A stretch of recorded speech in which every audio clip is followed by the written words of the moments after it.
Chapter 4. They hadn't locked the kitchen window. I slid open with just a couple squeaks.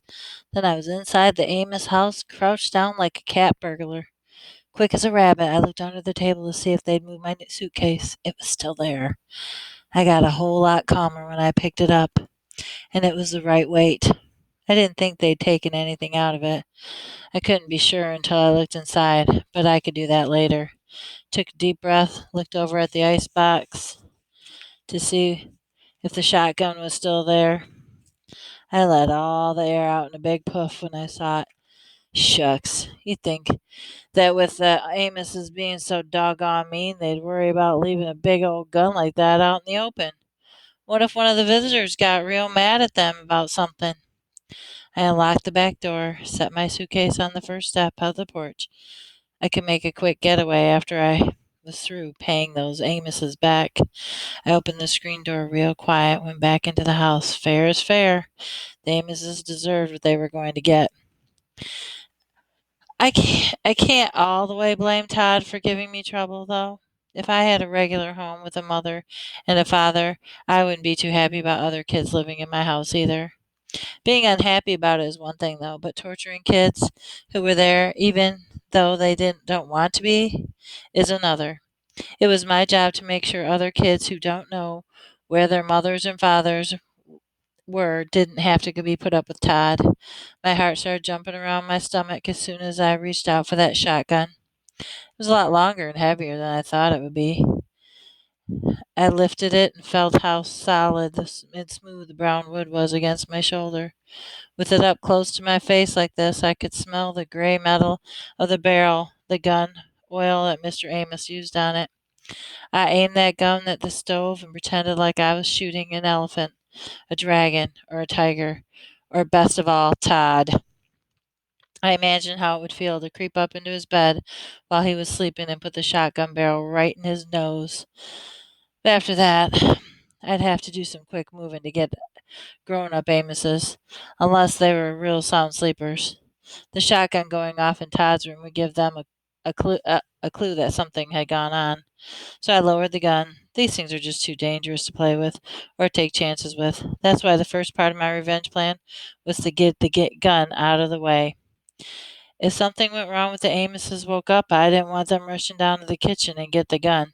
I knew they'd shoot me in a flash and tell the house it was an accident.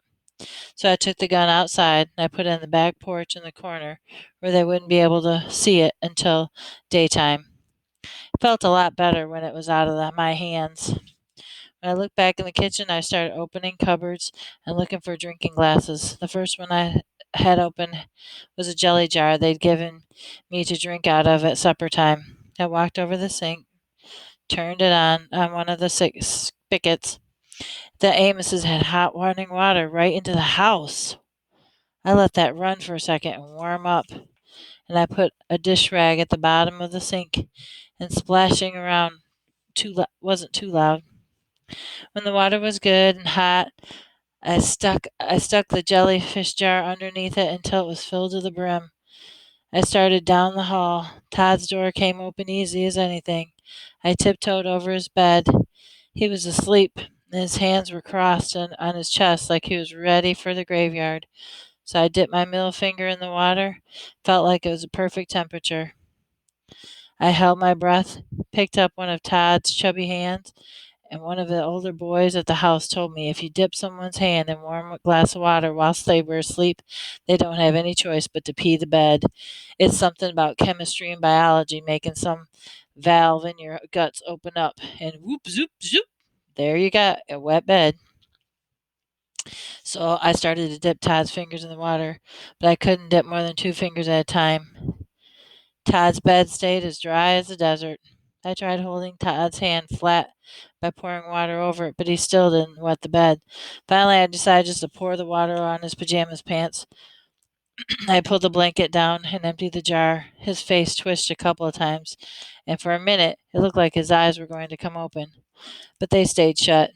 He smiled at the warm water from the jelly jar, opened the little valve up, and whoop, zoop, zoop, he soaked his sheets.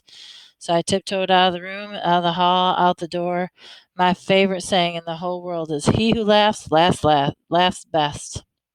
So I put my hand over my mouth and whispered, "Ha ha ha," and I picked up the suitcase and walked to the street.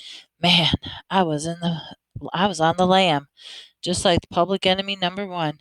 If J. Edgar Hoover and the FBI saw me now, I'd be in some real serious hot water.